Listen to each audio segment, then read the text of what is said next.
ये कहानी नेहा की है, जो गर्ल्स हॉस्टल में रहती है और वह अपने कॉलेज खत्म होते ही कॉल सेंटर जॉब ज्वाइन कर लेती है। नेहा अपनी नई जॉब के लिए बहुत उत्साहित है। नेहा की नौकरी का पहला दिन है और वह तैयार होकर समय से पूर्व ही कॉल सेंटर पहुंच जाती है, जहां उसे उसके टीम लीडर उसे काम की प्रक्रिया समझाते हैं। नेहा कॉलेज में बहुत ही होनहार छात्रा थी, इसलिए उसे काम को समझने में कोई ज्यादा परेशानी नहीं होती और वह पहली दिन से क्लाइंट कॉल अटेंड करने लगती है। नेहा के बात करने का तरीका इतना अच्छा रहता है कि वह पहले ही दिन कई ऑर्डर जनरेट कर देती है। यह देखकर नेहा का टीम लीडर बहुत खुश होता है और उसके काम के लिए उसे सबके सामने प्रोत्साहित करता है।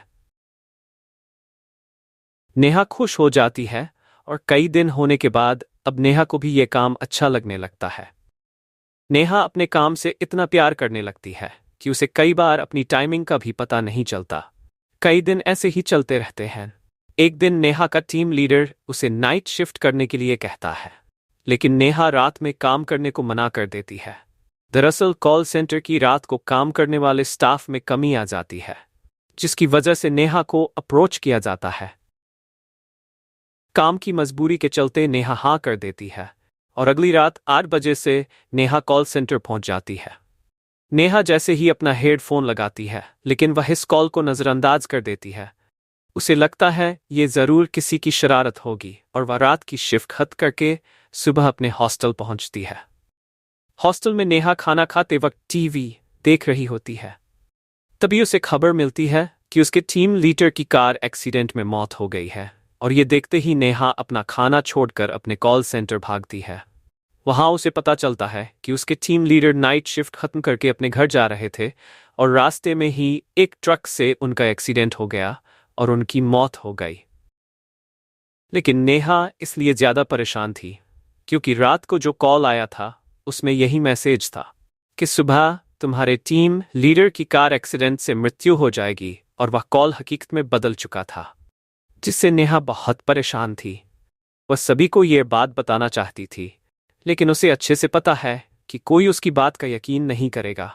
नेहा पता करना चाहती है कि वह कॉल किसने किया था, इसलिए वह अपने एडमिनिस्ट्रेशन में जाकर कॉल डिटेल पता करती है। लेकिन जिस समय नेहा को कॉल आया था उस समय का कोई भी रिकॉर्ड मौजूद नहीं होता। इसका मतलब उस समय किसी क्लाइंट का कॉल नेहा को नहीं आया था। नेहा इस बात पर यकीन ही नहीं कर पा रही थी कि उस कॉल की वजह से ही उसके टीम लीडर की मौत हुई और वह परेशान होकर अपने हॉस्टल वापस लौट जाती है। सारा दिन परेशानी झेलने के बाद वह अपनी नाइट शिफ्ट के लिए तैयार होती है और कॉल सेंटर पहुंच जाती है। यहां उसके सहकर्मी पहले से ही काम कर रहे होते हैं और टीम लीडर के स्थान पर एक नए व्यक्ति को नियुक्त किया जाता है। नेहा जाते ही नए टीम लीडर से परिचय करती है और उसके बाद क्लाइंट कॉल अटेंड करने में लग जाती है। देखते ही देखते रात 12 बज जाते हैं और फिर उसी तरह का एक और कॉल आता है और उसमें बताया जाता है कि आज रात 2 बजे कॉल सेंटर के सर्वर रूम में आग लग जाएगी, जिससे कॉल सेंटर का सारा क्लाइंट डाटा बर्बाद हो जाएगा और इससे कंपनी को बहुत नुकसान होगा। लेकिन नेहा इस बार इस बात को हल्के में नहीं लेती और अपने नए टीम लीडर से जाकर सारी बात बता देती है, और वह भी नेहा की बात पर भरोसा करते हुए सर्वर रूम का परीक्षण करता है। लेकिन वहां किसी तरीके की तकनीकी खराबी नहीं होती और वह नेहा से कहता है, यहां सब कुछ ठीक है, दुर्घटना होने का तो सवाल ही पैदा नहीं होता है। जरूर तुम्हें फर्जी कॉल आया होगा, तुम अपने काम में लग जाओ। इन सब बातों पर ध्यान मत दो, कॉल सेंटर में स्पैम कॉल आम बात है।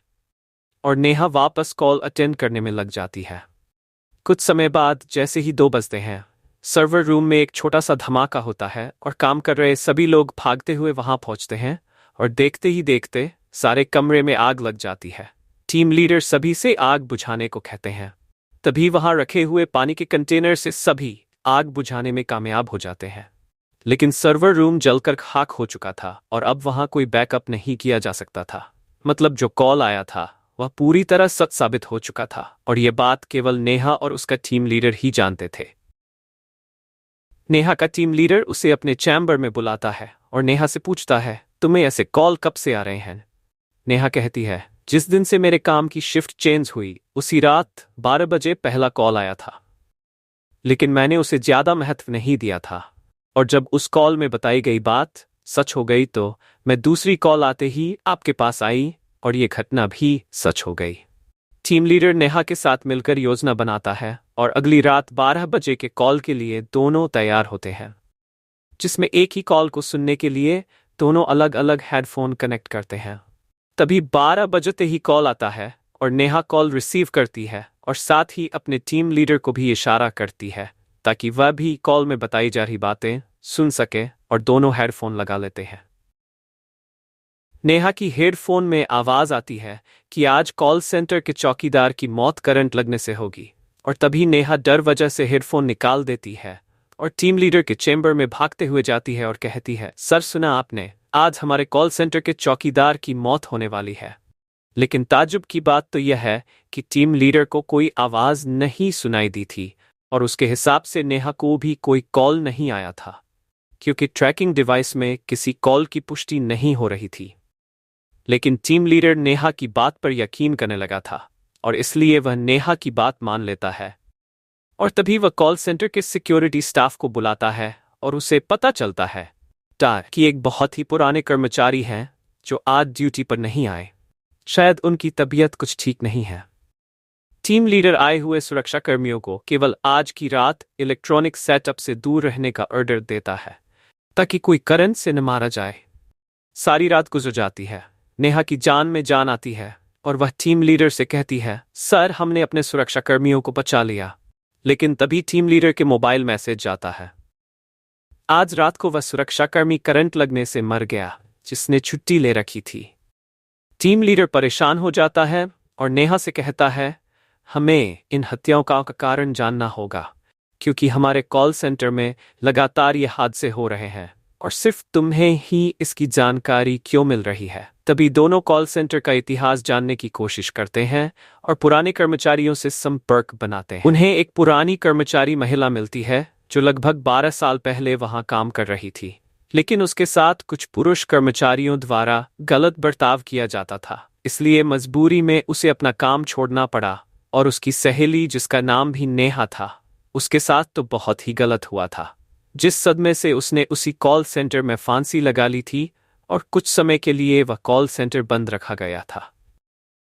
नेहा की टीम लीडर को अब सारी बात समझ में आने लगती है और उसे एहसास होने लगता है कि वही लड़की नेहा से संपर्क बना रही है क्योंकि वह नेहा में ही अपने आप को ढूंढ रही थी। नेहा यह बात जानते ही डर जाती है और वह अपनी नौकरी छोड़ने का फैसला करती है, लेकिन टीम लीडर उसे मनाने की कोशिश करता है और कहता है, तुम ही हो जो उससे संपर्क बना सकती हो और यदि तुम चली गई तो ये हादसे हमेशा होते रहेंगे और हमें पता भी नहीं चलेगा। जरा सोचो कितने निर्दोष लोगों की जान जा सकती है। और ये बात सुनते ही नेहा मन बना लेती है कि वह पता लगा कर रहेगी कि ये हादसे कैसे रोके जा सकते हैं और दोनों मिलकर एक व्यक्ति के पास जाते हैं जिसे वैज्ञानिक रूप से भूतों से संपर्क साधना आता था। वहां जाकर उस व्यक्ति से उन्हें पता चलता है कि जब तक उसका बदला शांत नहीं होगा वह ऐसे ही हत्या करती रहेगी, लेकिन यदि हम उसकी आत्मा का संपर्क कॉल सेंटर से अलग करने में कामयाब हो जाए तो हादसे रोके जा सकते हैं। लेकिन इसके लिए नेहा की जान को खतरा हो सकता था क्योंकि उस वक्त नेहा को अकेले ही कॉल सेंटर में रहना होगा और जैसे ही वह नेहा से संपर्क करेगी तो उसे नेहा के शरीर के अंदर आने के लिए यह व्यक्ति विवश कर देगा और उसे नेहा के शरीर के अंदर रखते हुए कॉल सेंटर से बाहर निकालकर किसी दूसरे स्थान में उसे आजाद कर देगा, जिसके लिए उससे जुड़ी पहले की कोई पुरानी वस्तु ही जरिया बन सकती है। और अधिक जानकारी जुटाने से उन्हें पता चलता है कि वह हेडफोन जो नेहा इस्तेमाल करती थी उसे वही लड़की इस्तेमाल किया करती थी, लेकिन यह कार्य गुप्त तरीके से किया जाना था क्योंकि वहां लोगों के होने से असफल होने का खतरा था। टीम लीडर सभी स्टाफ को छुट्टी दे देते हैं और तीनों मिलकर योजना को अंजाम देने के लिए कॉल सेंटर पहुंच जाते हैं। रात 12 बजते ही हमेशा की तरह कॉल आता है और योजना के अनुसार वैज्ञानिक उस आत्मा को तकनीकी प्रक्रिया के तहत नेहा के शरीर में उसे प्रवेश करवा देते हैं और नेहा बहुत अजीब सा बर्ताव करने लगती है। उसे संभलना मुश्किल हो जाता है। तभी दोनों नेहा को रस्सी के सहारे बांधकर कार तक ले जाते हैं और एक सुनसान जगह धार्मिक स्थल पर उसे आजाद करने की तकनीकी प्रक्रिया करते हैं। कुछ ही घंटों बाद नेहा को होश आ जाता है। टीम लीडर ये देखकर बहुत खुश होता है क्योंकि उन्होंने खतरा उठाते हुए इतना बड़ा काम कर लिया था और बहुत से बेकसूर लोगों को मरने से बचा लिया था। इस हादसे ने नेहा को झकझोर के रख दिया, इसलिए वह अपनी नौकरी छोड़ देती है और अपने गांव वापस चली जाती है।